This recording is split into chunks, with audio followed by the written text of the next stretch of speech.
I've gone back and forth about posting this. It's been about 8 months and I still can't explain what we saw. And I'm starting to think I never will. My name's Noah. I'm 23.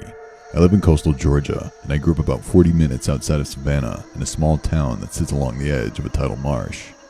My whole life, people have said that stretch of water is haunted. But the way old people say it, kind of casually, the way you'd say a road has bad luck, you grew up hearing it enough and it stops meaning anything. At least it did for me. It doesn't anymore. Last October, my older brother Nate and his girlfriend Sophia came down to visit for a long weekend. Nate moved to Atlanta for work 3 years ago and doesn't get back much. Sophia had never been to that part of Georgia at all. She kept saying she wanted to see the real South, the quiet parts, not just Savannah's tourist squares and horse-drawn carriages. So on the second night, the three of us drove out to the Marsh Road. There's a pull-off spot about 2 miles past the highway where locals sometimes go to fish at night. It overlooks a wide section of the inlet, and on a clear night, you can see the gas burn off from a refinery about 6 miles across the water. This steady orange glow that floats above the tree line. It sounds ugly, but it's actually kind of beautiful. The water reflects it. We used to come out here as teenagers, just to sit on the tailgate and feel like we were somewhere important. We got there around 10. The air was thick and cool the way October nights get down here. Not cold enough for a jacket, but heavy enough that you could feel it in your lungs. We sat on the hood of Nate's truck and I pointed at the orange glow across the water. Sophia loved it. She started taking pictures. We talked for maybe 30 minutes about nothing in particular, family stuff, their apartment in Atlanta, whether Nate was going to propose. That's when Sophia said, "There's someone on the dock. There's an old wooden dock that juts out about 20 feet into the water. Nobody owns it officially. Half the planks are rotten. We used to dare each other to walk out to the end when we were kids." I looked out when Sophia was pointing and I didn't see anything at first. The dock was dark, no lights, just black shapes against the dull reflection of the water. Then I saw it. A person, standing at the very end of the dock, completely still. My first thought was fishermen. That's a reasonable thing. People fish at night, but they weren't holding a rod, and they weren't sitting on the edge. They were just standing, arms at their sides, facing the water, dressed in something dark. We couldn't tell anything from that distance, maybe 40 yards. Nate said I can't tell if it's a man or a woman. Sophia said she thought it was a woman because of the hair, long, hanging straight down. Neither of them seemed that bothered. I was the only one who felt something sink in their chest. I kept watching, and the more I watched, the more wrong it felt. The person didn't move at all, not to shift their weight, not to raise a hand, nothing. I've watched plenty of people staring out at water. Everyone moves. You scratch your nose, you roll your shoulders, you adjust. This person was absolutely, perfectly still, like they'd been placed there. We stayed for another 20 minutes. The figure didn't move once. Nate eventually said we should head back. He was only half paying attention by then, scrolling his phone. Sophia had moved to talking about dinner, but I was staring at the dock. And right before Nate reached for his keys, I saw the figure turn its head, not toward us, not toward the water. It turned and looked back over its shoulder, down the dock, toward land, toward the pull-off where we were parked. That's when I saw something I still can't explain cleanly. The profile was clear against the glow of the water, and I'm almost completely certain the head was turned too far. Not dramatically, not movie monster far, just past where a head should stop.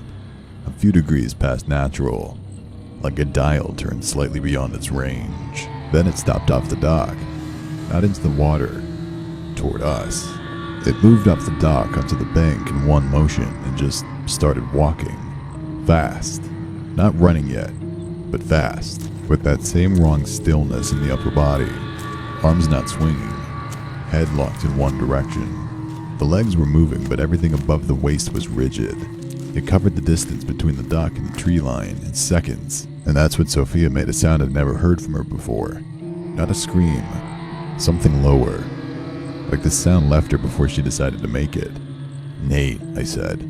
Just his name. Nothing else. He looked up from his phone, and I saw it coming out of the trees at the edge of the pull-off. And that's when it broke into a full run. And I want to be careful about how I describe this because I know how it sounds. But the run was not right. It was fast. Faster than it should have been for how it moved. But the arms still weren't pumping. They stayed at its sides, slightly behind the body, and the head didn't bounce the way a head does when a person runs.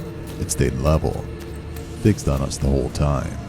Nate had the truck running before it even grabbed the door handle. Sophia was already inside. I got in and he floored it onto the road before my door was fully shut.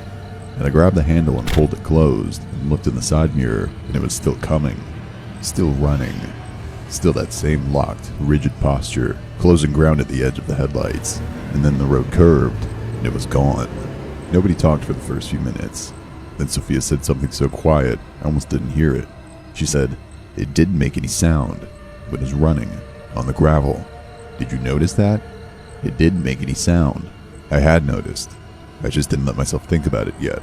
Nate said it was a person. Someone messed up. Someone trying to scare people. He said it the way you say something you need to be true. I didn't say anything, because I'd been watching that figure from the moment Sophia spotted it. And I kept coming back to one thing I still can't shake. The 40 yards between the end of the dock and the tree line. 40 yards of open bank, mud and marsh grass. We would have heard footsteps. We would have heard something crashing through. There was nothing, just silence. And then it was already at the tree line, already moving toward us like it had already been there. Like the distance had just folded. The drive home was quiet. We ate leftovers, watched something on Netflix, and went to bed. I don't think any of us slept much.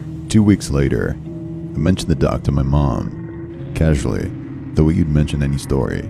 She got quiet and said, "You went out there at night?" I said, "Yeah, just to show Sophia the view." She didn't say anything for a second. Then she said, "Mrs. Fontenot's daughter went missing from that dock 15 years ago, October. They never found her. They just found her shoes at the end. I didn't know that. I grew up here and I never knew that." I asked her what the daughter looked like. She pulled out her phone and scrolled for a while, then showed me an old photo from a Facebook memorial page. A girl, maybe 19 or 20, long dark hair, straight down. I haven't been back to that road. I don't drive that stretch at night anymore. And sometimes, when I'm lying in bed and the house is quiet enough, I think I can hear the marsh, that low, wet sound it makes when the tide shifts. And every time, I have to stop myself from wondering whether something is standing there at the edge of it, still, arms at its sides, waiting to be looked at.